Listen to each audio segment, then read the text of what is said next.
this developing story. We are obviously getting reactions for you. Let's move away from that. And it looks as though tonight the contestants, the aspirants, are winning big. Because on the other side, the Director of Public Prosecution, KTN Haji, has dispelled allegations that politicians are receiving preferential treatment when it comes to prosecutions, arguing that his office has prioritized on election-related misconduct over graft cases.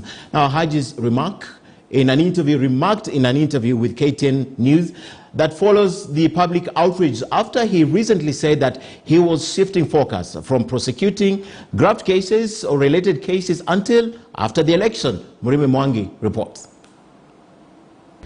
When Mombasa Chief Magistrate Martha Mutuku put off Malindi legislator Aisha Jumwa's graft-related case until 15th August to allow the MP campaign for the August 9th polls, there were mixed reactions from Kenyans curious about the fairness of the court's decision.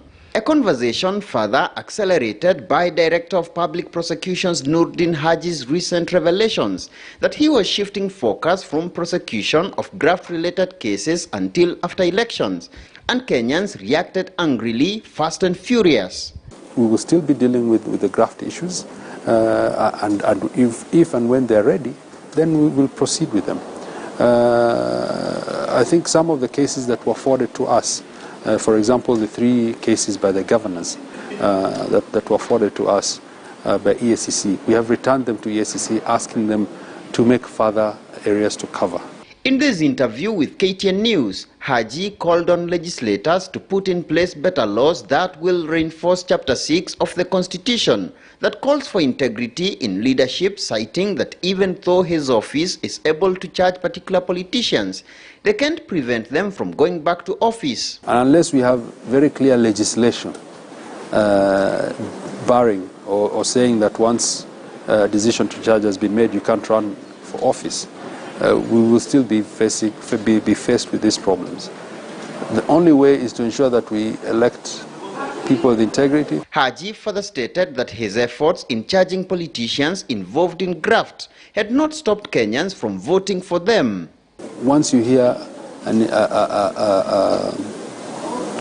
a politician is being investigated or a decision to charge has been made, and we still don't have a conviction, will you still vote for that person to come back to office? And these are the hard questions that we have to decide as Kenyans. Other areas Haji said his office was shifting focus to was prosecution of terrorism-related offences and electoral violence ahead of the August 9th polls. Murimi Mwangi, KTN News.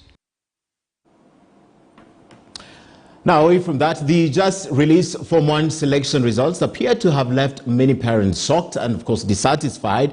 Some claim their children have been placed in schools they did not choose, while others are afraid of allowing their children to go far away from them over uncertainty over the coming general election. Now, Shadrach Miti reports on